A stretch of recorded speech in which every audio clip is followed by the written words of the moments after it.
for that. Sorry about that. All right, great. Thanks. All right, with that, I'll go ahead and turn it over to you, Dr. Wilson. Thank you so much for being here. Thank you for the invite. Like I was stating before, everyone's kind of trickled in. This is just really an honor, and it's a privilege. I always consider it a high privilege to be before folks and be able to share some of my own thoughts and experience and knowledge, and hopefully in a way that you find useful and beneficial and meaningful for you and the work that you do on a day-to-day basis. So I'm going to go ahead and share my screen, and I'm not sure if I'll be able to see everyone after I do this. Here we go. Go into presentation mode. There we go. See some of you. That's great. So again, just the title of today's, I think, overall message is going from security to sovereignty and creating an essential economy. And so I'm just going to start off by saying, I know that the talks recently have been about food and agriculture, which is great. And I am going to get there, I promise you. But I would love to just take you all on a journey with me to get a little bit more depth about why we do what we do at Team Sweat Greens, the way we do it. And so hopefully, again, you'll find this all useful and meaningful. So I'll start off with just my journey and my passion. So I was born and raised in Milwaukee, Wisconsin. My mother actually mostly in the city of Milwaukee.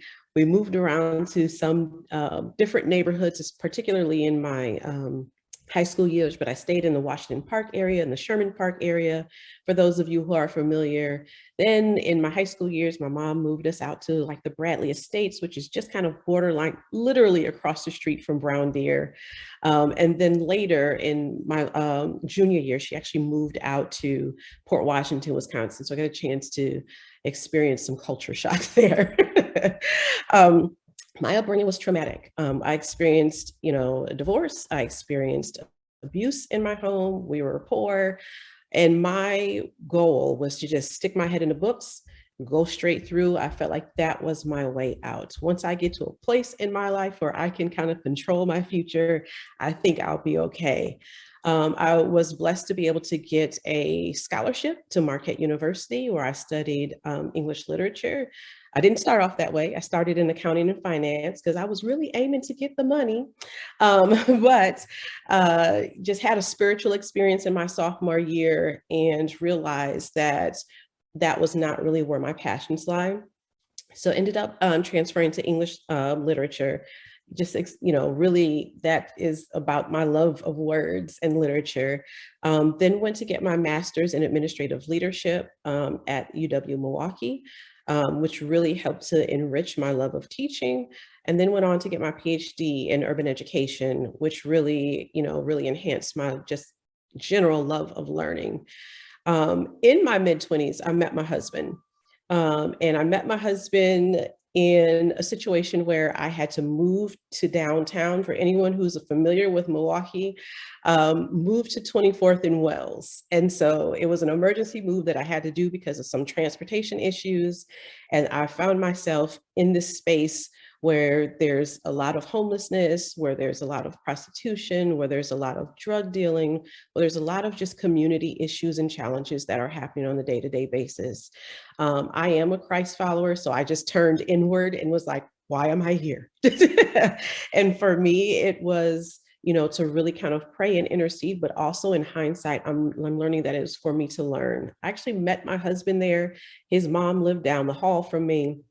And I got a chance to hear about his experience. So I met him in 1 year, and he was kind of engulfed in a life in the streets. I was not aware of that at the time. We kind of built this friendship. He disappeared for a year. So I didn't hear from him, didn't know, what happened to him. I thought that he would taken a job in another state, only for him to kind of return almost exactly a year later. And when I met him again, I could tell immediately just from looking at him that he was this changed man. There was something just really different and really new about him. And so from there, I got a chance to hear more about his story and his background and how he had basically devoted his life to God in that time, and that he was living a life in the streets and in the street life and in street violence that I didn't know of before, and had just experienced this transformation. And so that basically, trying to go to the next slide. Is what really inspired my doctoral research. So my doctoral research was in spirituality and transformational learning. And I just really wanted to get a better understanding of this process of how spirituality can assist folks with transforming their life. So I focused on African-American men who had lived a lifestyle of violence. They basically had transformed their lives, and they attributed their transformation to spirituality. And I say spirituality, not religion, with an emphasis, just because within the study, learning that spirituality was more about the personal transcendence, that personal journey for meaningfulness, whereas religion was more about focusing on the organized systems of worship, doctrine, practices within a group that are oriented towards the sacred. So spirituality, partially or wholly, was attributed to these transformative stories.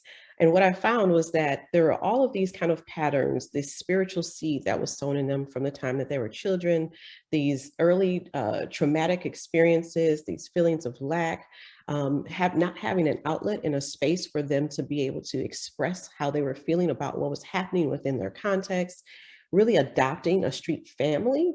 Some of them even describe that as a pseudo family or a pseudo father. Particularly those male figures were really important to that, but then feeling trapped in that lifestyle because they knew internally from their words that this wasn't who they really were. And then trying to adapt and cope with that, many times leading to addiction. But then many of them faced jail time and prison time, which was kind of the slap in the face to say, what am I really doing? And what do I want to do with my life? Then there are these themes of remembering God, God's revelation, having support systems and reclaiming their identity.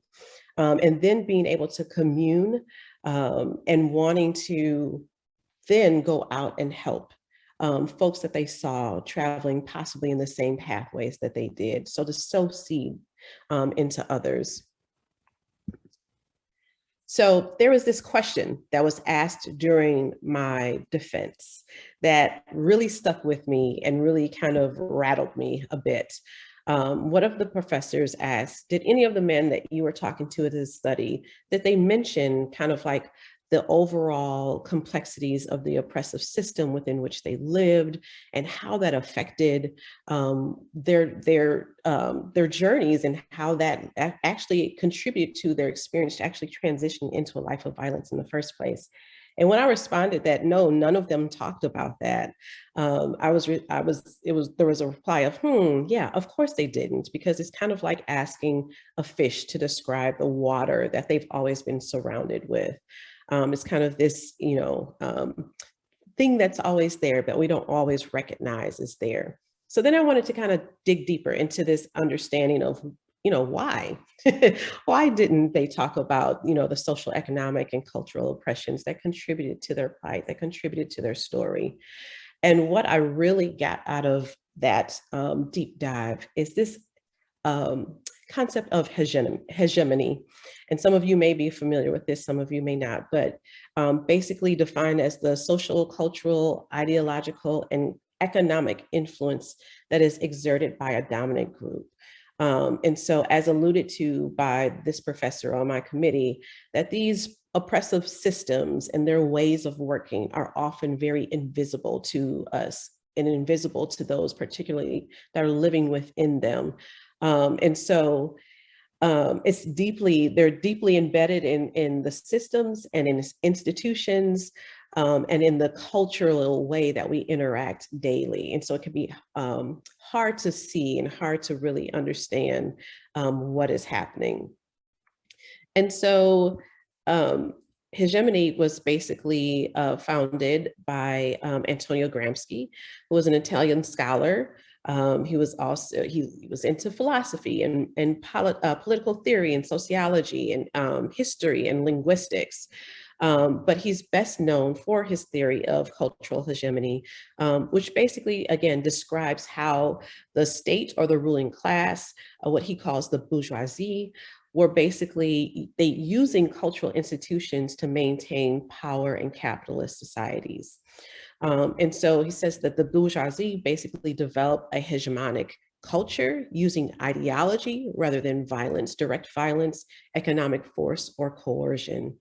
And that cultural hegemony is produced and reproduced by the dominant class through institutions that form what he calls a superculture. And so I tried to find a prettier model of this that matched nicely with my slides, but I couldn't. So I just used this one, which kind of just explains the interactions and the dynamics of the system of cultural hegemony that he was talking about. So we have those who are basically in power when it comes to the means of production and commodities, economic relations, again, those that he considers to be the bourgeoisie, and how they actually shape the ideological structures within our society, whether that be education or religion or culture or politics, media, law, all of those things. And that ideology basically is what helps continue to support and maintain that economic base. So how does this show up in America, right? What are some of the things, the principles that that our country has been founded upon? How does this show up within American culture? And so when I did a little bit more of a dive, these two concepts are what really stood out. So there's this idea of modernity, so which is the underlying assumptions are that they're highly esteeming the past and history. There's a confidence in nobility and superiority of Western civilizations. There's a valuing, almost a super valuing of the worth of economic and technological growth. There's faith in what is considered reasonable alone or what is scientifically proven. Now, the challenges with that, of course, is that it assumes that there's been a great history for everyone, that it also negates indigenous and ancestral and spiritual knowing and understanding. It undervalues important forms, other forms of growth outside of economic and technological, i.e. just regular human growth and development. There's not a central focus on human development. And then also it focuses on tasks and amplifies the notion that basically our value lies in what we produce, what we can actually accomplish in life. And so one of the other major concepts that I found was that of instrumental consciousness, which basically assumes that the universe cannot be trusted with growth and rejuvenation and process. That if we desire progress and to move forward as a society, that we must provide the energy, the momentum to actually reverse entropic decay. And there's a force behind that. There's a forcefulness to it. So we as humanity must forcefully prevent chaos and disorganization and randomness, which in this particular viewpoint is likened to death. And the challenges with this is that also it assumes that mankind, and particularly white men from Western civilizations, are more trustworthy than the universe or nature in and of itself. And it emphasizes a force and a control as the only way that we can actually have progress. And it also negates the value of randomness and disorder and uncertainty, which the universe or Mother Nature basically brings beauty from, organizing herself in a way that ultimately benefits the whole. So one of the ways that these ideologies are perpetuated is really through language. And so again, I told you that I studied English literature in undergrad. And so words have always been very powerful and meaningful to me. So just wanted to look at a few of the food and agricultural examples of some of this. So many times when we hear about disparities in our communities, and particularly communities of color, we hear the word food desert. And so food desert basically is defined as an area that has limited access to affordable and nutritious food. And that's basically just in contrast to an area that basically has tons of access to food, which they would also call a food oasis. The problem with this terminology is that it also implies that there is general access to food versus non-access to food. It doesn't look at all of the complexities that have to do with the underlying access or non-access. It implies that there's a natural state of lack, or even possibly a lack of agencies. So for instance, if you're in a food desert, then why is it that you cannot access fresh food? What is wrong with this particular population of people that they cannot utilize their agency to ensure that they have what they need as far as fresh food access is concerned? And then also it implies that there's a pretty simple solution, right? We just provide access. If we provide access, then it would negate the problems of the quote unquote food desert. But when we use words like food apartheid, it gives a different understanding and perspective. So it highlights that there are racially discriminatory political structures from the past and the present that actually impact the food access and control within communities. It also implies barriers to access. It implies that there's an intentional system of discrimination and barriers and oppression, not just a lack of initiative. And then it also implies the necessity of complex solutions, not just providing food, but also including the breaking of the legacy of racial discriminatory practices in our economic and political structures. So there's other words that we also hear a lot when it comes to food disparities. Food security. So the ability to consistently access or afford adequate food, an economic and social condition of ready access by all members of a household to nutritionally they have access to nutritionally adequate and safe food.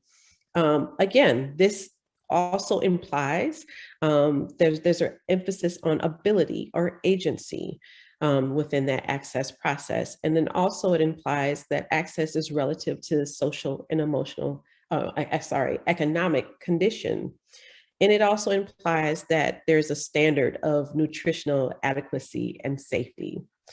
However, when we use the term food sovereignty, what we're talking about is the right of people, of all people, to healthy and culturally appropriate food that is produced in an ecologically sound and sustainable way, and that they also have the right to define their own food and agricultural systems. So it implies healthy and culturally appropriate food that is a right for all humans. It implies that the ecological and sustainable impacts are equally important to the access itself.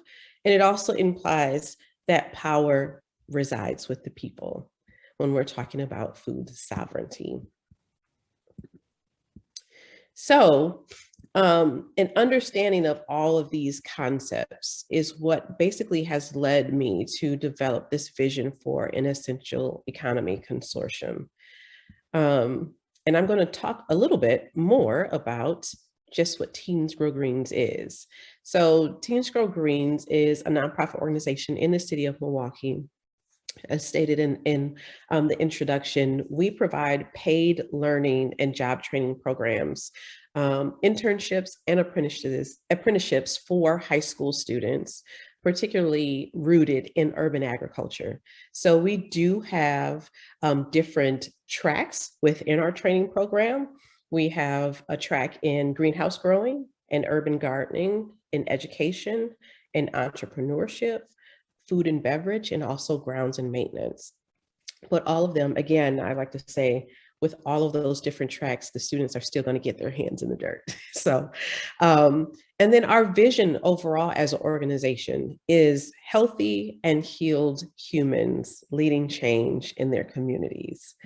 And so we're talking about basically helping the teens get the skills and the knowledge that they need to help them on their career path. We're fully aware of the fact that a lot of the teens are not necessarily interested in agriculture or not interested in education or entrepreneurship and some of the other things that we're providing.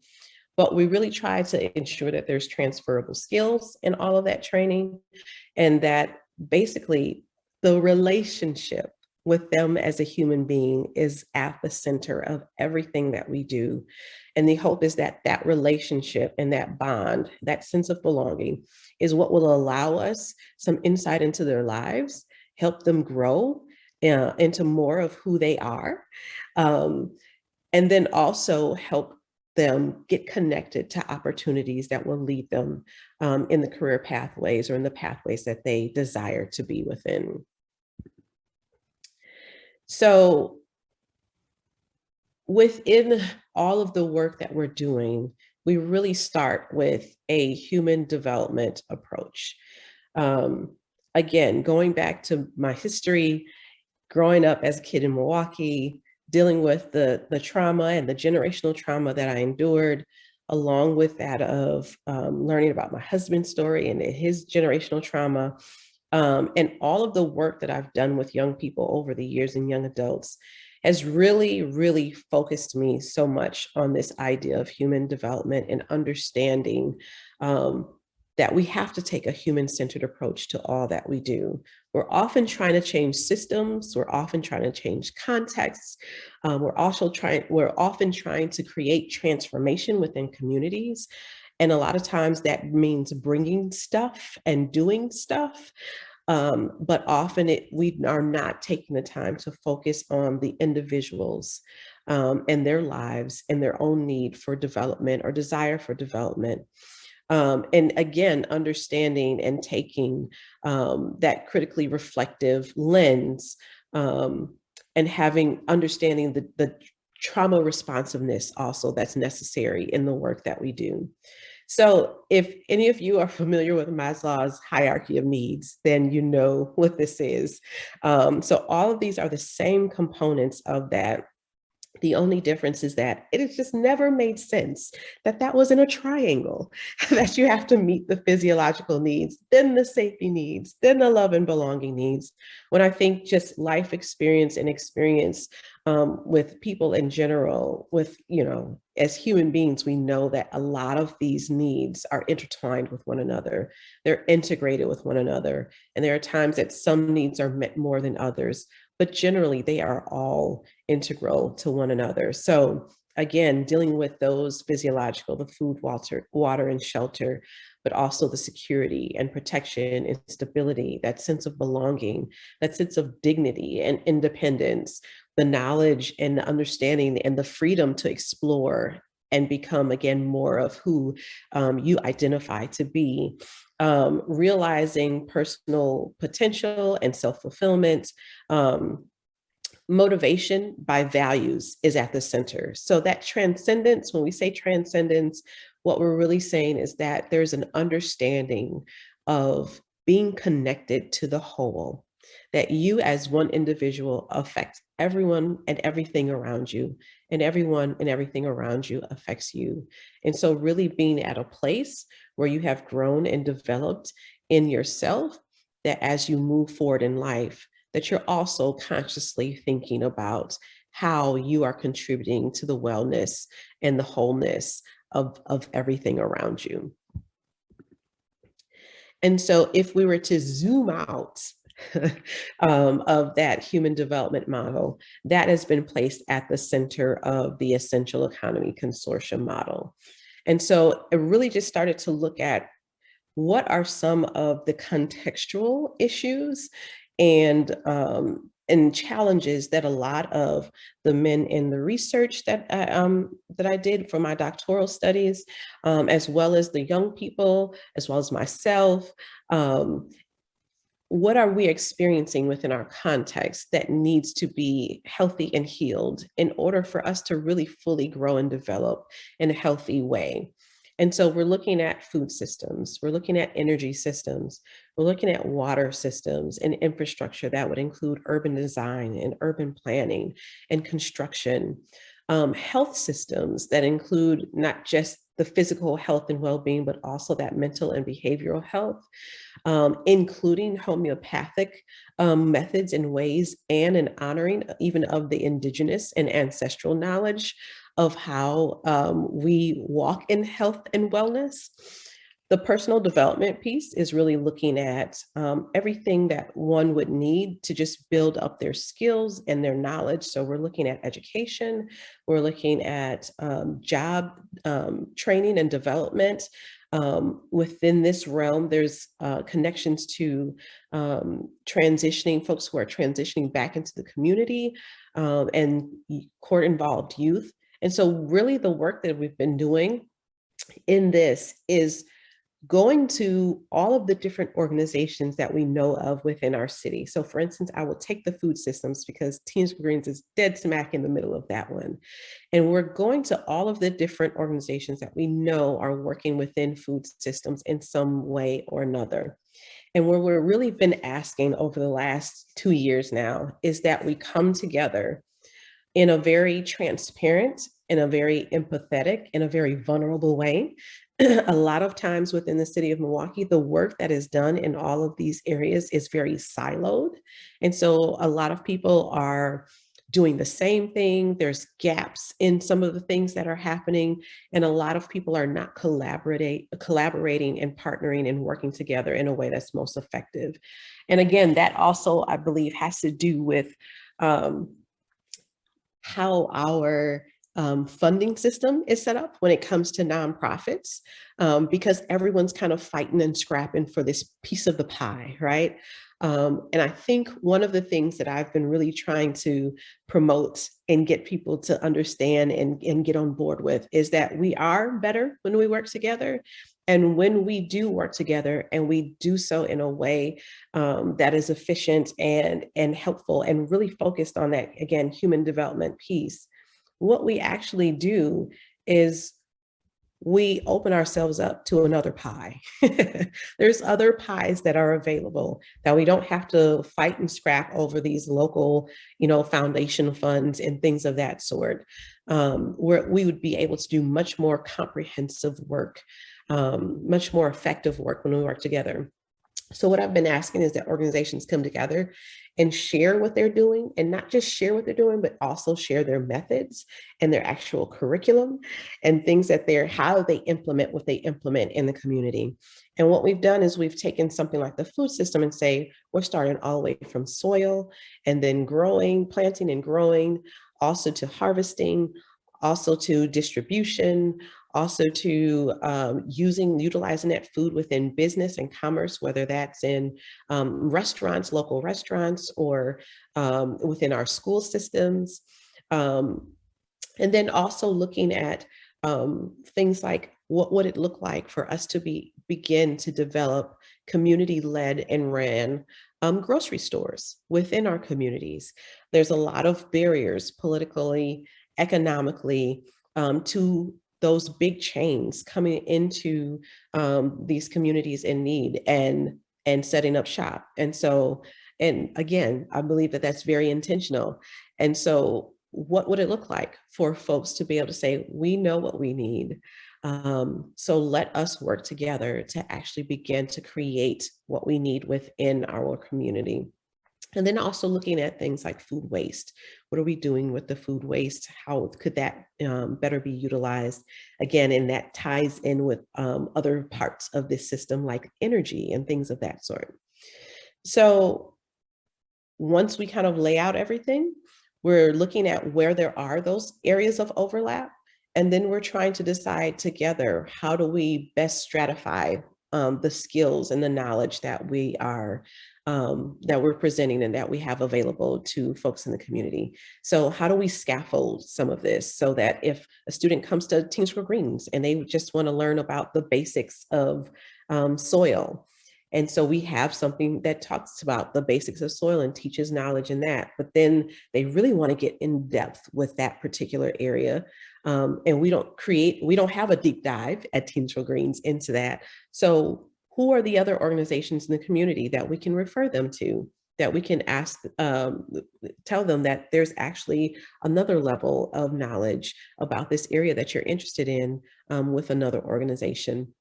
And then also working together in those areas where there's gaps, um, to say, how do we work together to actually create, ways that folks can get knowledge and understanding within these areas where there are gaps, and really, again, working together in vulnerability and really working together, collaboratively to ensure that there is a complete system of training for folks within communities, that they can get all the knowledge and the information and the support, that they need, in order for them to work in their communities and help create their own self-sustaining and sovereign community, systems within their own community.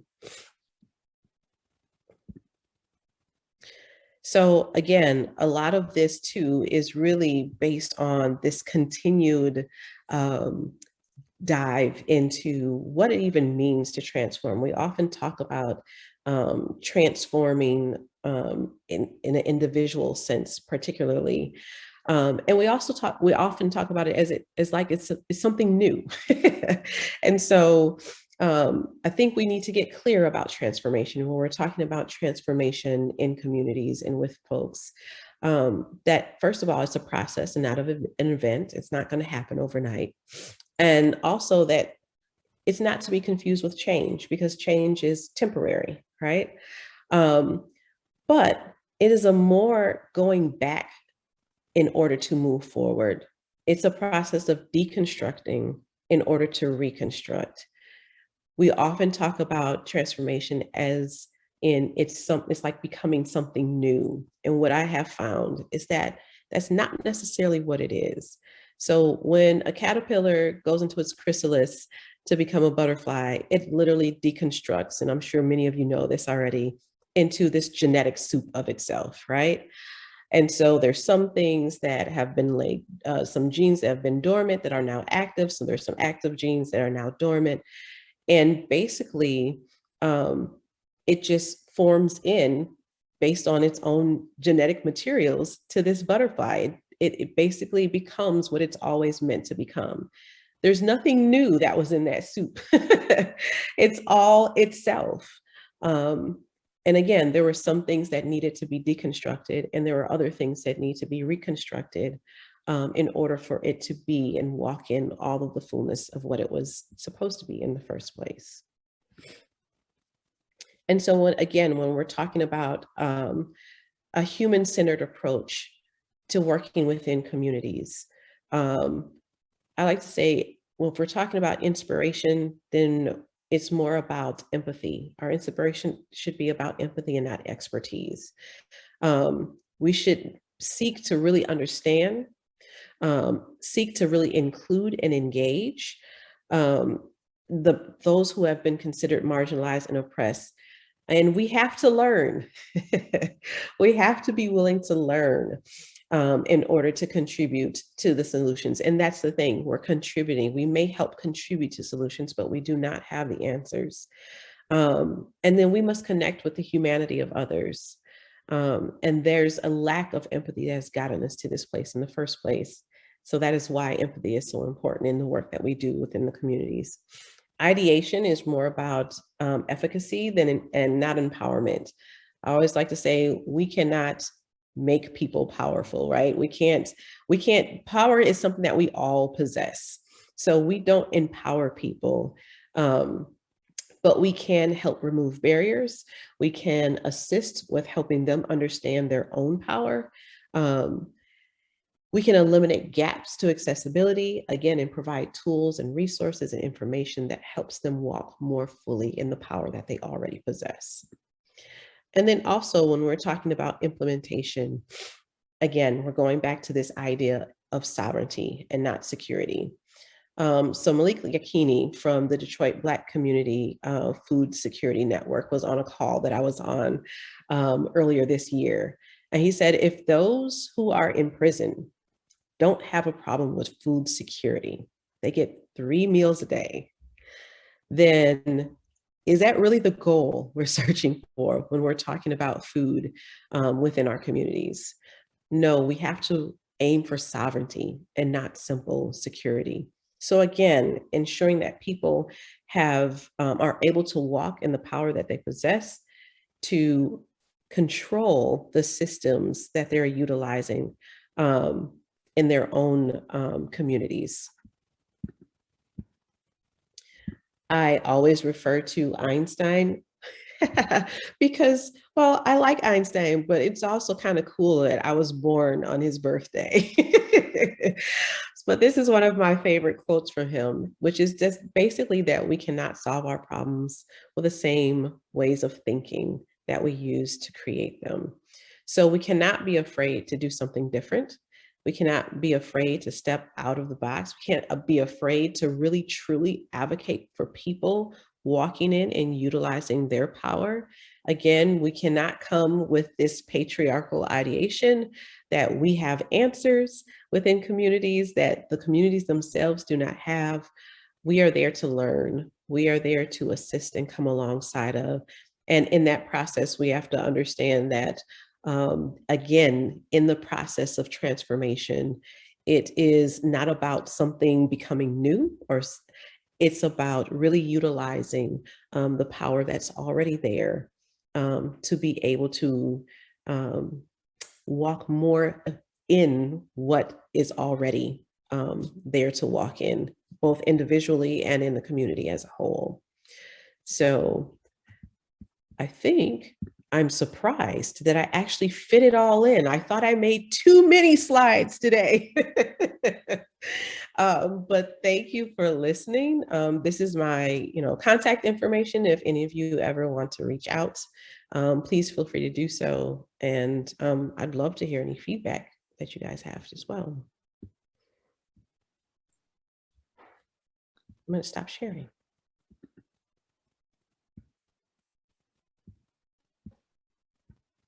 Wow, thank you so much, Dr. Wilson. That was amazing. I know I have a bunch of questions, but I don't want to, I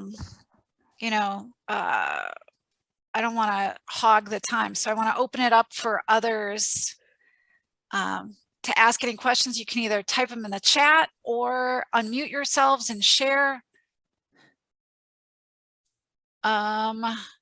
Fabiola, I'm not, what do you mean about could we share your info once more? Oh, my contact info? Oh, I'm sorry. I was about to take a picture of the slide, that's all.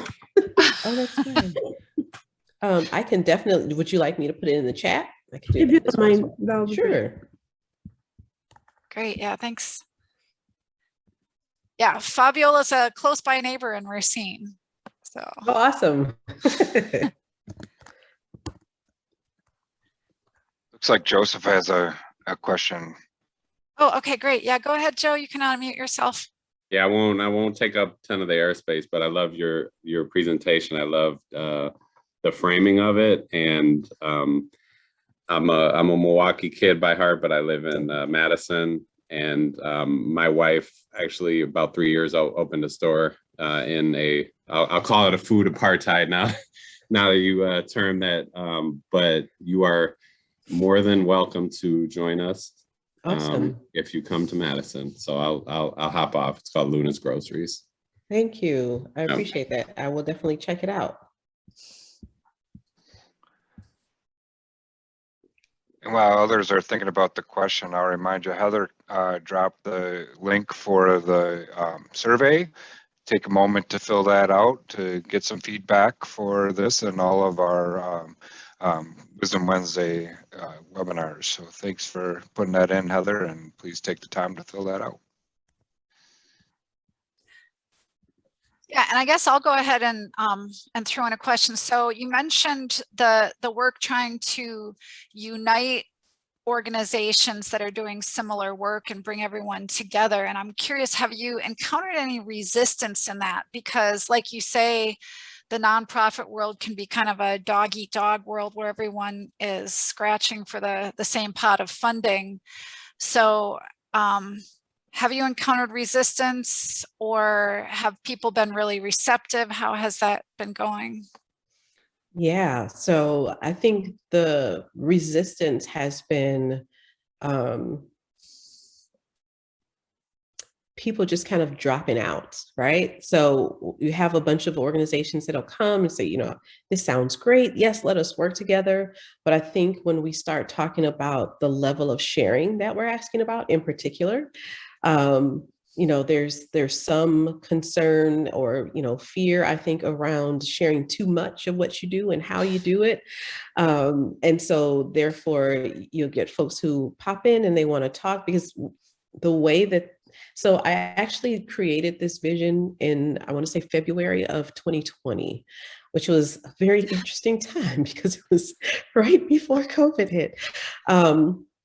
And so I started sharing this out with different organizations. And what we started doing was having kind of monthly meetings. It was really, really crazy at first because each one of those sections within that model, so the food and the water and, you know, the infrastructure, there's different groups within all of them. And so there was a process of actually trying to meet with all of those groups once a month to just talk about what this could possibly look like and how we could help facilitate and engage with this. And so again, a lot of people kind of rush to the table, but I think when it comes to actually sharing a lot of that and really staying in close contact with one another, and sharing out grant opportunities that we can work on together and collaboratively and all of those kinds of things, the resistance, I think, has been silence, kind of like the whole dropout. Like, oh yeah, that sounds nice, and there's somewhere else. I don't think there's anyone that's just saying this is a horrible model. I don't like this. This doesn't make sense. But we have definitely narrowed the scope of who is participating and who is willing to consistently work with us towards the vision. Yeah. Notice Diane Mayerfield has a hand raised, so we'll turn to Diane. And on deck, Rick, I saw you put a question in the chat. I'm going to invite you to unmute after Diane is done to ask your question. So Diane. Thank you. This was an amazing presentation. Thank you. I, also obsess about language, and I also struggle with the term food apartheid because I understand the real problems with the term food desert, but apartheid has such a legacy of implying that it is directed at racial minorities. And of course, we have many rural white areas that suffer the same thing. And I just wonder if you have thoughts about that at all. And, the underlying problem, as you did in that other graph, you put up, being that food sovereignty, which should be just such a basic human right, is in our system a way to make money, and it's capitalist. And so I appreciate that. And you're right that there are a lot of very similar, same challenges within rural areas. I think a lot of times when we hear the terms food desert and things of that sort, those areas don't come to mind, right? A lot of times what really comes to mind we're talking about Black and Brown communities that are, marginalized. And so I think the other thing is that so now you're really making me think, because one of the things is when we're talking about the constructs of modernity and instrumental consciousness, we know that a lot of the systems and the barriers and the institutional issues have greatly affected communities of color. However, I think one of the things that we're becoming more and more aware of is that it's not always about color. It's about power, right? It's about folks in powerful positions who are able to exert whatever decisions that they want to make and intertwine them within the workings of the system itself, that basically undervalue populations, whether that's a population of color or whether that's populations that may live in poverty, or whatever those populations are. And so, I mean, I definitely hear what you're saying, and I understand what you're saying. And I think one of the things that, have you ever heard of Dr. Joy DeGruy?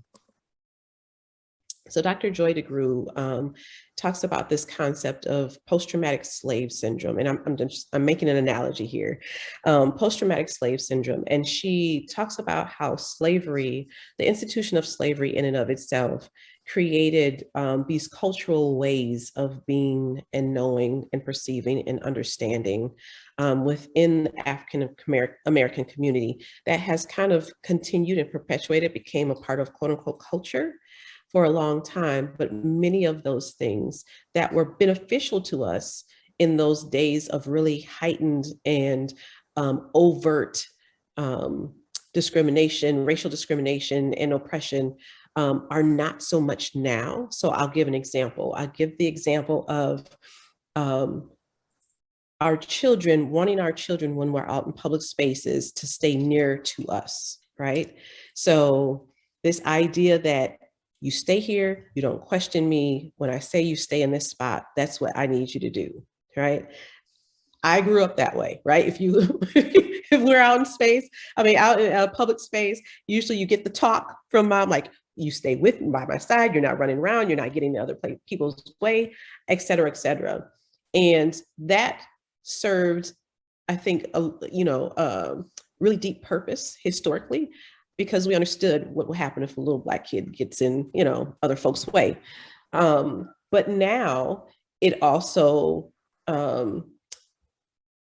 contributes to the lack of ability or lack of access for a child to explore their surroundings. And we know that exploration and creativity and innovation are all connected. And so in a lot of ways, and this is so what I'm taking a deep dive here, because I'm also thinking about communities, like communities of color where there's high levels of violence. And so you can't go ride your bike, to the corner store because I'm too afraid of what may happen between here and there. And so there's that lack of ability to actually explore and all of those things.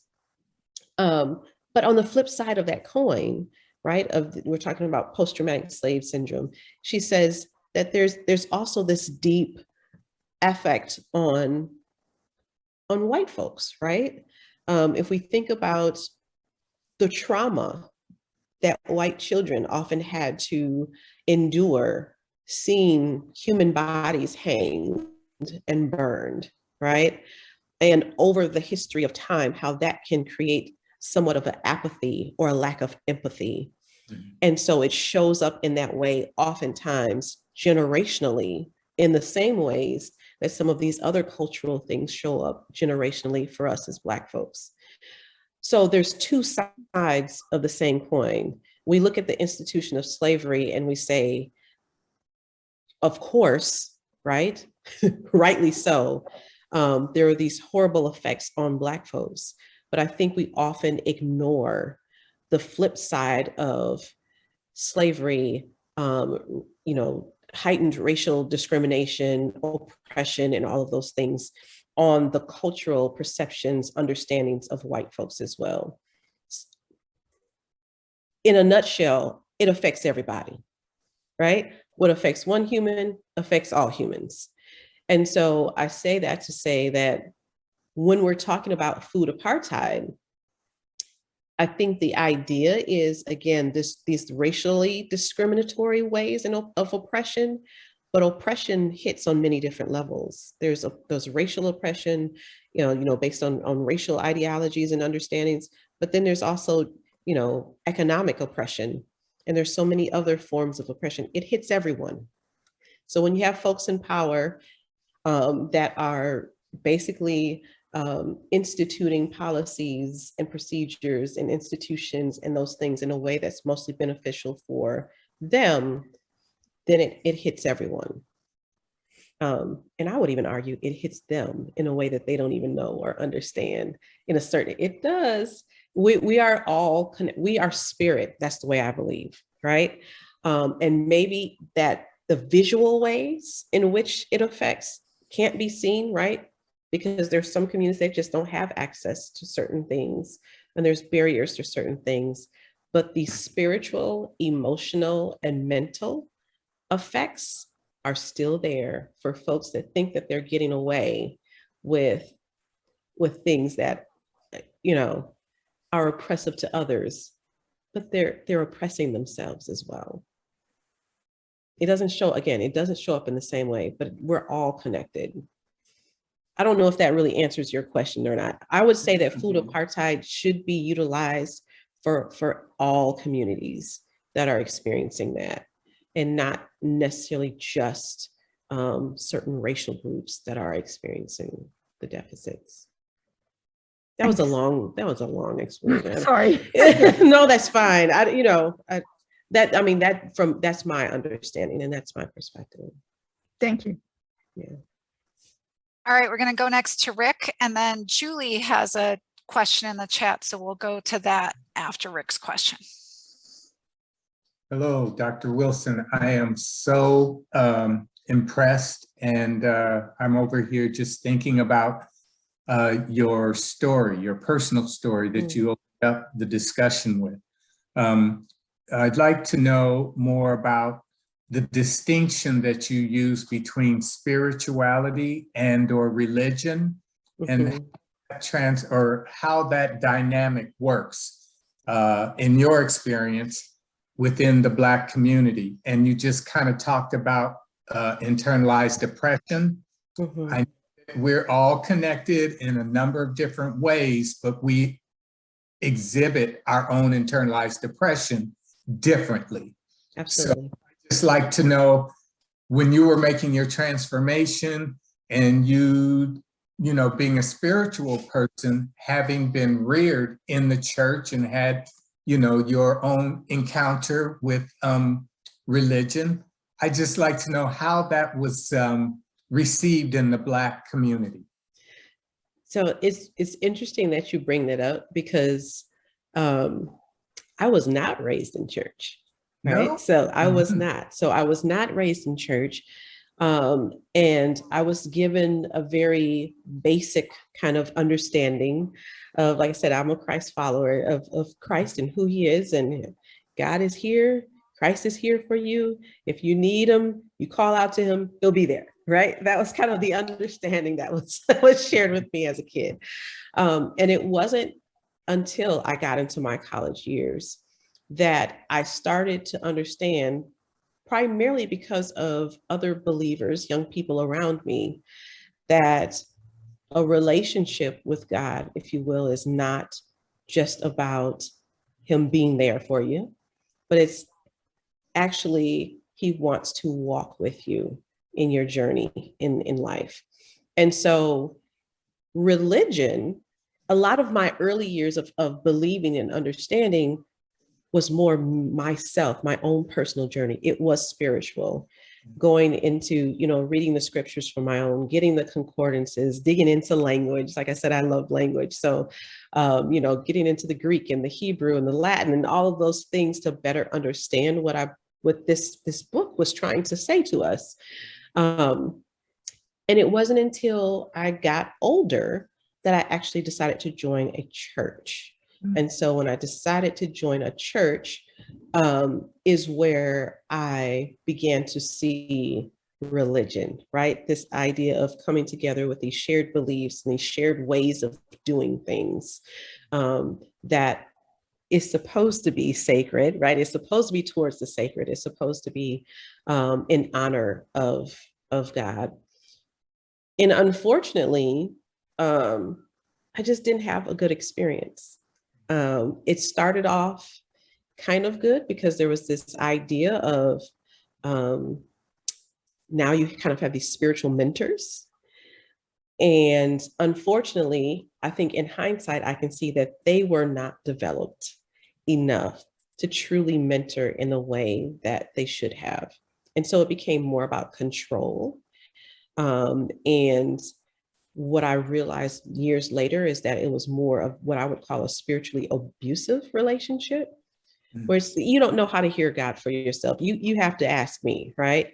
Or I believe that this is what God wants me to do. Well, no, that's not it. You're not hearing right. This is what you should do over here. And so then there was this control, which was very, I don't even know the word to use. It was traumatic. It's what it was. It was a traumatic experience. And I think that it was not until my husband and I got married and he participated in church with me. He also comes from a very deeply spiritual background. He was not raised in the church, but really, I think, fresher, if you will, in his walk, in this journey of discovery, that he was like, this is not right, right?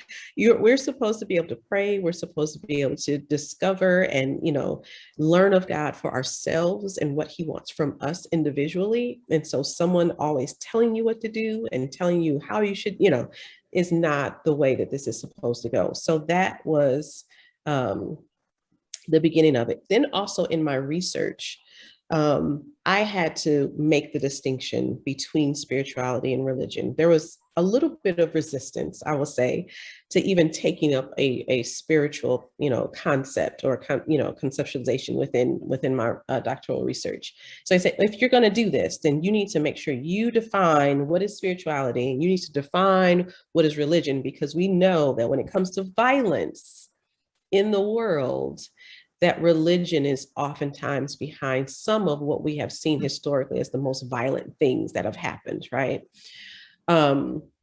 And so I had to do the deep dive into the literature. And there are a number of studies that talk about how, again, spirituality is this personal journey of you inquiring of the divine and you understanding who you are in the divine. And that religion, again, is this kind of grouping of, this is the way, this is our traditions, these are the way we do things, this is the way, spirituality is supposed to be done. But then what I also found is that the research showed that folks who wholly kind of engulf themselves in those systems tend to be much less empathetic to the human experience than folks who are simply just walking in, learning about the divine on their own. And so this was also displayed in the research data, where there was one particular young man who had older brothers. His father wasn't in his life, but he had other brothers who were in gangs, and he was thinking or considering about kind of following behind them in their footsteps, right? But he's just like, yeah, I really didn't want to. I was seeing some of the things they were doing. I was just like, I don't think this is really what I want. So he started to, on his own, as an early teen, just walk to the local church, right? There was a local church that was a few blocks away. And he said, I got up, I dressed myself in the best way I could, and I went to this local church every Sunday for months. And he said, I kind of slid in, sat in, towards the back or what have you, and listened. And a lot of what I was hearing, I didn't understand. He said, but what really struck me is that no one ever talked to me. No one ever came and said, hey, young man, how are you doing? We're seeing you showing up every week. You have a family, or your family here? Are you just coming alone? No one made conversation with him. No one inquired as to why he was coming. This was a teenager that was coming alone every Sunday, and no one even acknowledged him. And it was because of that and that lack of empathetic connection that he decided, well, I guess church is not for me at that time. And so those are some of the things that I think make those clear distinctions a lot of times in both experience and in the research between spirituality and religion. Thank you. Thank you. Mm-hmm. We've got a great question in the chat from Julie. And Julie, I just wanted to see if you want to unmute yourself to ask it, or if you'd prefer for us to go ahead. That's fine. I can ask it. Okay, so great.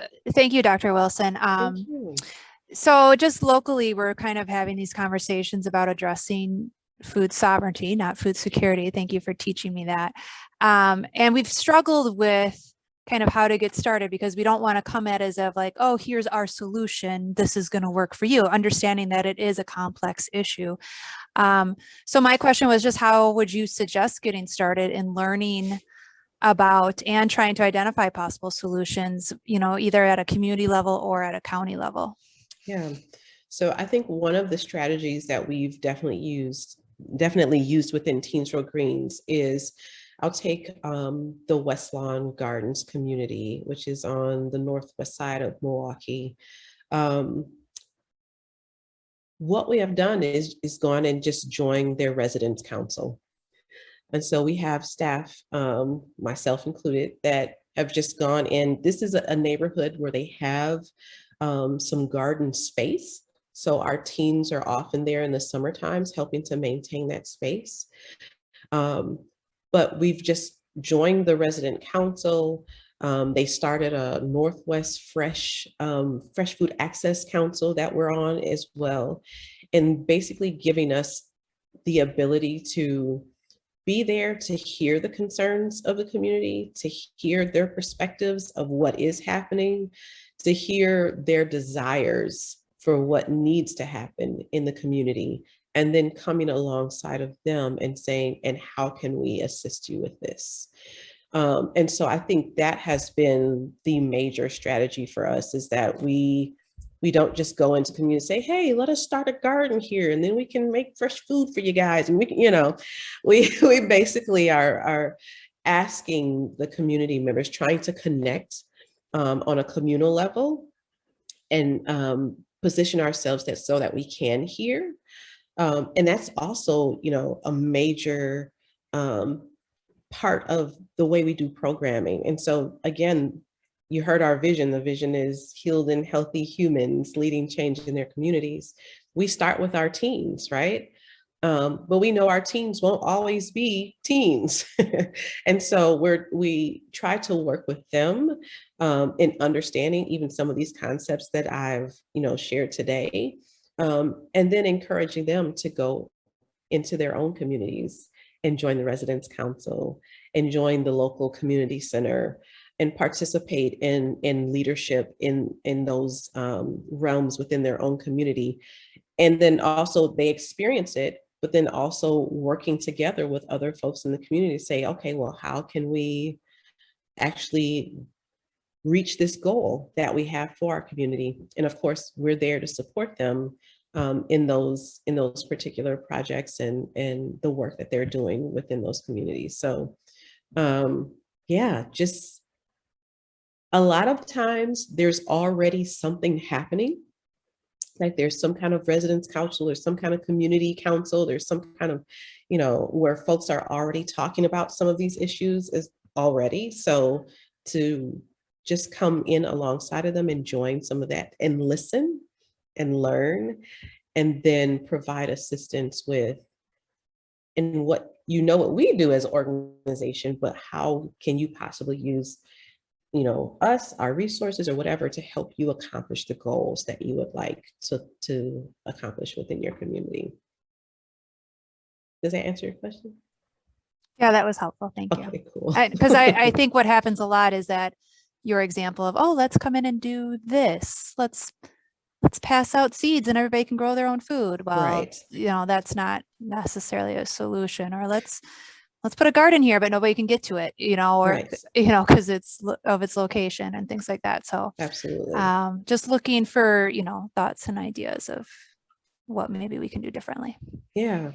Like I said, you know, again, that idea that we're learning, we're there to learn is huge.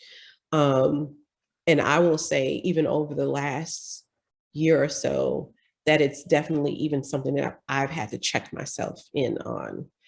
You know, again, some of these concepts and things, like, if I could just go and share like all of these things that I know about, you know, systemically and da da da da, and they're just like, yeah, we that's not okay. That's great, but it's like, but we're dealing with this on a day-to-day basis, and there's things that are happening in the community and things that are happening on the ground level that you're not even seeing or understanding or really perceiving, that need to be dealt with before we get into all of that, you know. So really just, again, hearing from their perspectives, what is needed, what is desired, and then coming alongside of them in the work that they want to do.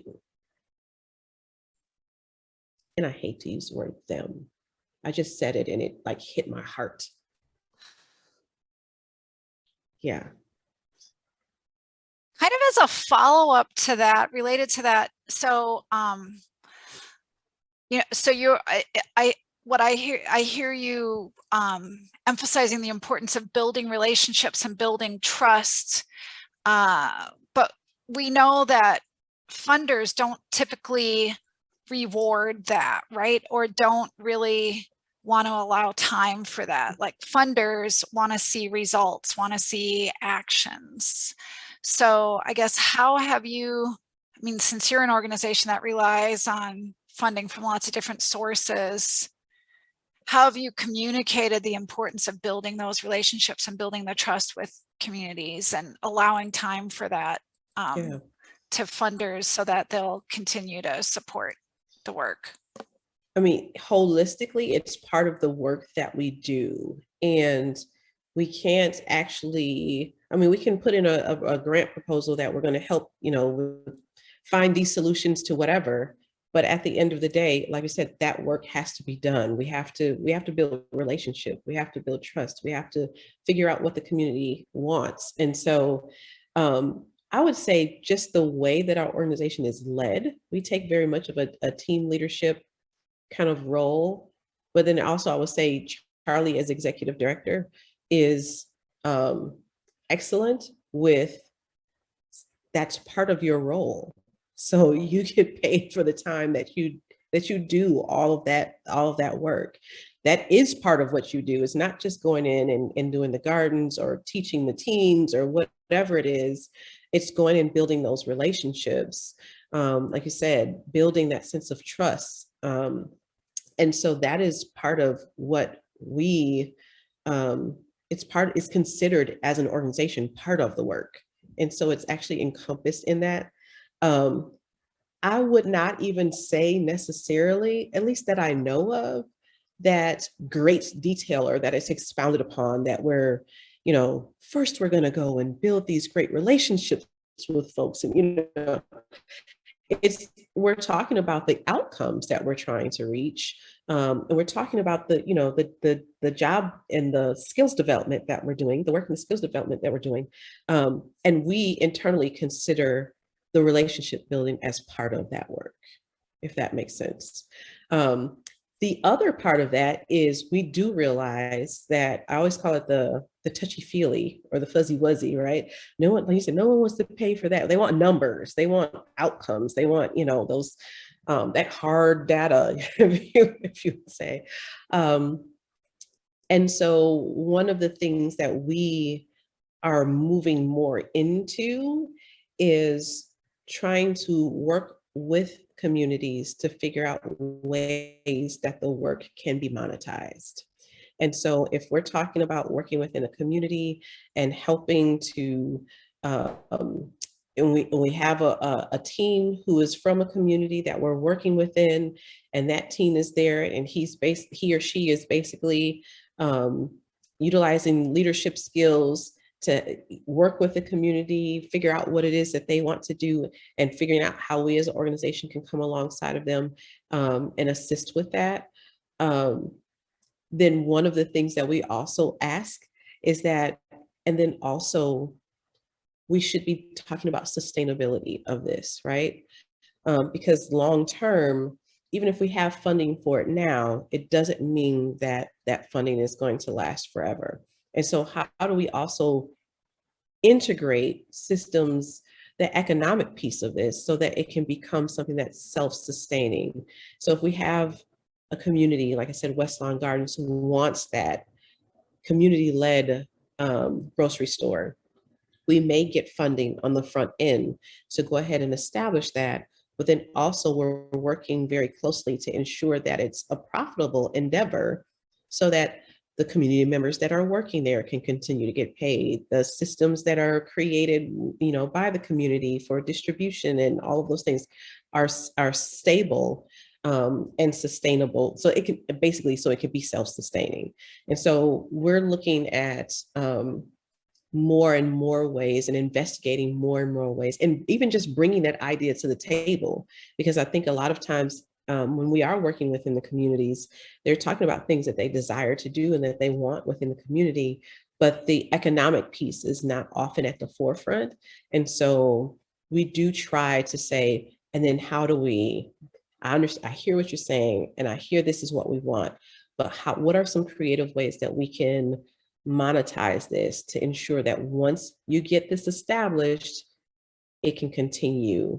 And even if that's kind of like weaning off of the public funding, if you will, the foundational funding, but at least that's a consideration in what's being done. Thank you.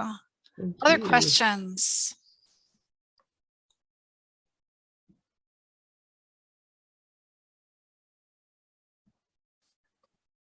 Looking in the chat too to see if I missed anything.